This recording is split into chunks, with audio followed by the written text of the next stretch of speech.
advantages of MBO. We have seen 11 points under advantages of MBO. We need to know what are the drawbacks in the under MBO, that is management by objectives. We will see this. We have 6 points under the disadvantages of MBO. First point, fails to explain.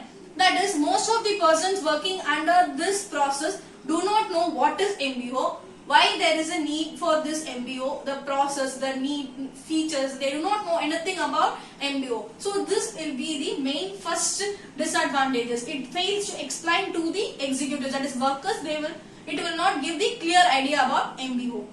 Next is time consuming process. Time consuming process, I have told you, whenever the decision is being taken also, from the top level, they need to go for the lower level to know the suggestions or opinion from them. So it will consume too much of time to take a single decision itself. For a small decision, whether they want to take a small decision also, they need to consider this lower level. First thing, it will move on to the middle level. Then only it will pass on to the lower level. After getting suggestion from them, it needs to be go to the middle level, and then only it will pass on to the top level. So this, for taking a small decision also, this much of time it is requiring from the senior to the lower level. After the decision suggestions been framed, it needs to pass on to the top level. Then only he can take a decision. So for taking a small decision also, it is time consuming process. Next is heavy expenditure.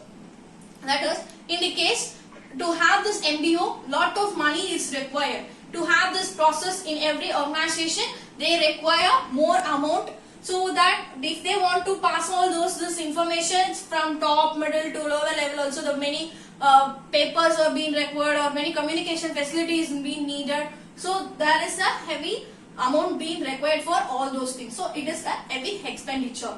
Next is only on short-term objectives. The MBO only will focus on the short-term objective. It will never focus on the long-term objectives. In the beginning of your class itself, I have informed that it will take only the short-term objective. So it will not take any long-term objectives. That is, whenever the company is being started, let me take off, a company has been started.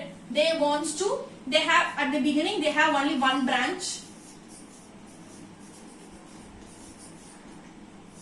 But while they setting up the company itself, they framed that they wants to have 7 branches, or any example it can be 7 branches they wants to have.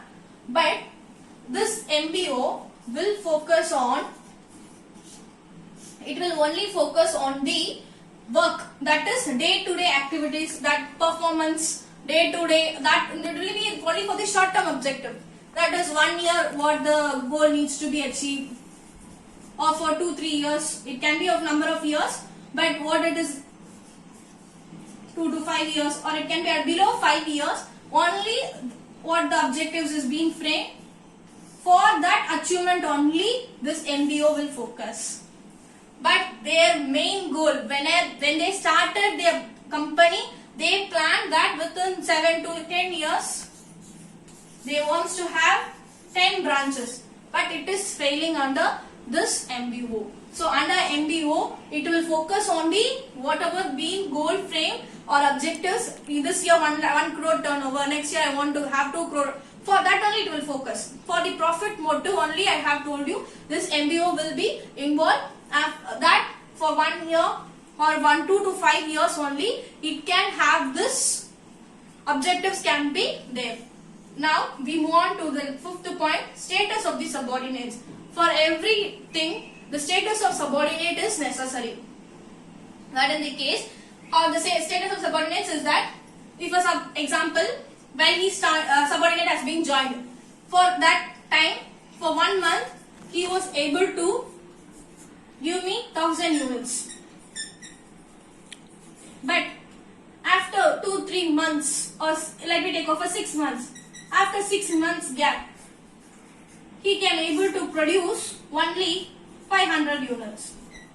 It can be of any reasons, due to his physical or his environmental changes or workplace tension. It can be of any physical or changes, but it has been changed to 500 units. So the status of subordinates should be known. I should plan according to that only, but under MBO it will be failed. What at the starting he is having, the same way only they will think of. They will not have that current status of the subordinates. Only they will evaluate and they will take corrective actions, but they will not change the plan. So that will be the drawback under MBO. Status of the subordinates is necessary, but it will not have the clear picture of it. Next is objectives should be changed.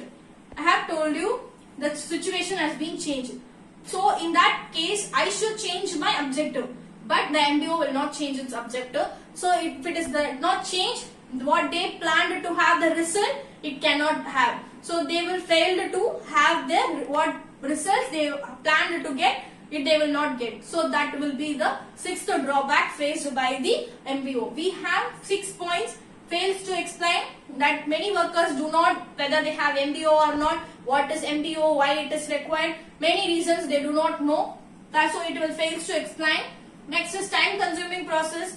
For taking a small decision also it will require many persons decisions and many suggestions being given by them. So they will take too much of time to it. Next is heavy expenditure. From each level to each level the information needs to be passed on. So it will be given more communication facilities being required. So for that and all heavy expenditure will be there. Only on short term objective. It will focus on below 5 years what they plan they will achieve. Above 5 years the company needs to be changed to the small scale to the large scale. That objectives will not be given importance. So it will not focus on long term objectives. Status of subordinates. Subordinate status is very much required. Then only they can take any other actions, but it will fail. It will take the evaluation, but it will not take corrective actions. According to the plans should be changed, but it will not change the plans. Objectives should be changed due to the external and internal environmental. The objective needs to be changed, but under MBO, it will not change its plans when it is being fixed. So if it fails to change the plans, what they plan to get the result, they will fail to get that objective been achieved. So these are the drawbacks under MBO. When we start from the MBO, we have discussed what is MBO, what are its objectives, features we have learned.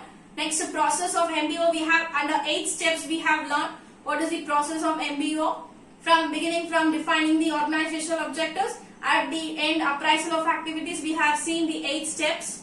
Next we have seen the 11 points under advantages.